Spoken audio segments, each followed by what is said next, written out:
12,500 साल पहले जब इंसान पत्थर के हथियार बनाता था, धरती पर एक शिकारी राज करता था। नाम था डायर वुल्फ, जो आज सिर्फ किताबों और गेम ऑफ थ्रोन्स में जिंदा है।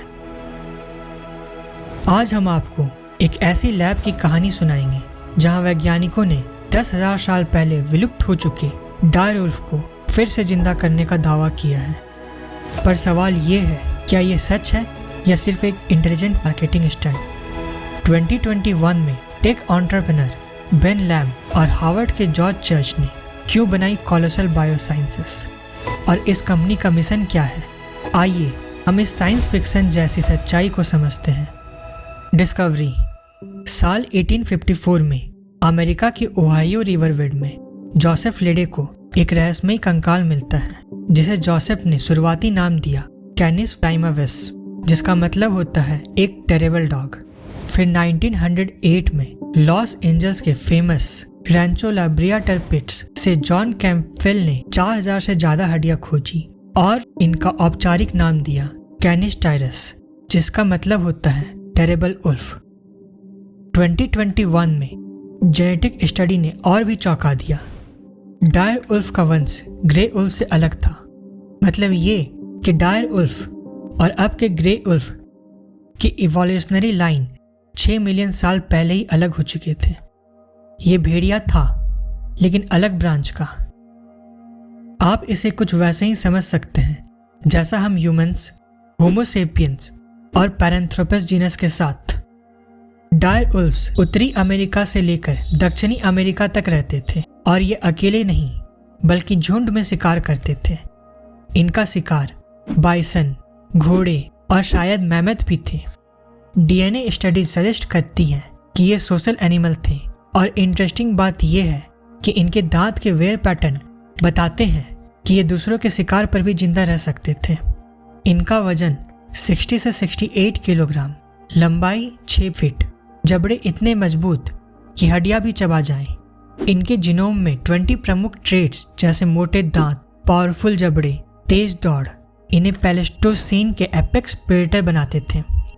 आइस एज के अंत में हैबिटेट बदला, बड़े शिकार गायब हुए और इंसानी शिकार सामने आए। ग्रे उल्फ्स और कायोटीज ने अडेप्टेबिलिटी दिखाई, जबकि डायर उल्फ्स के हाइपर स्पेशलाइज्ड ट्रेट्स उनकी कमजोरी बने, और 10,000 साल पहले उनका वंश मिट गया।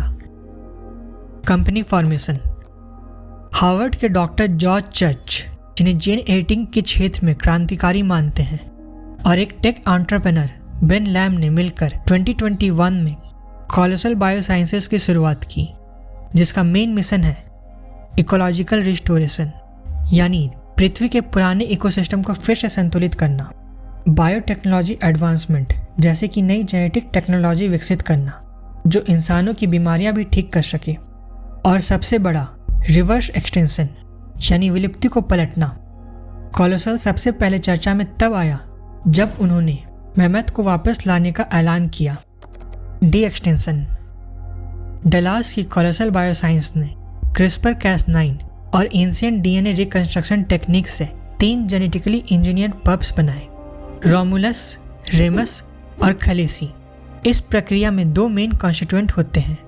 पहला गाइड आरएनए, ये एक छोटा आरएनए सीक्वेंस होता है जो टारगेट डीएनए को पहचानता है।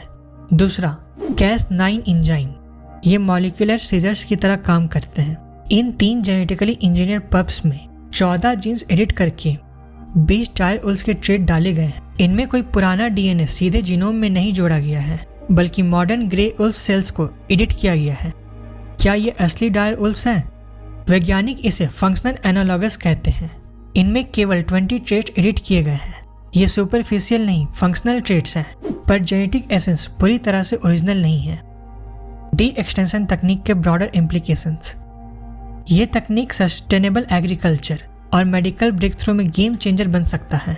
इससे sickle cell anaemia, cystic fibrosis, cancer और यहाँ तक कि एक जेनेटिकली मॉडिफाइड सुपर ह्यूमन तक डेवलप की जा सकती है। Effect on market valuation.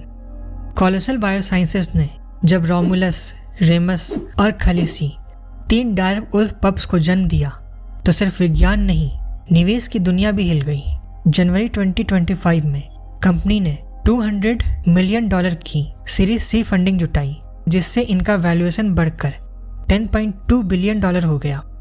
ये फंडिंग पहले से मैमथ, डोडो और टास्मानियन टाइगर प्रोजेक्ट के लिए थी, लेकिन अब इस हाई प्रोफाइल अचीवमेंट से कोलोसल बायोसाइंसेस की जेनेटिक इंजीनियरिंग क्षमताओं का ग्लोबल रिकॉग्निशन बढ़ गया। अब एकेडमिक इंस्टीट्यूशन, कंजर्वेशन एनजीओज और बायोटेक वेंचर के साथ कोलैबोरेशन की राह खुली है।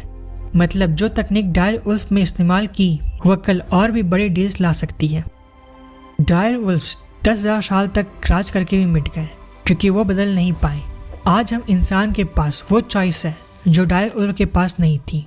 जलवायु परिवर्तन रोकें, प्रकृति का सम्मान करें, हैदराबाद फॉरेस्ट, हसदेव जैसे फॉरेस्ट का संरक्षण करें, विज्ञान को जिम्मेदारी से इस्तेमाल करें।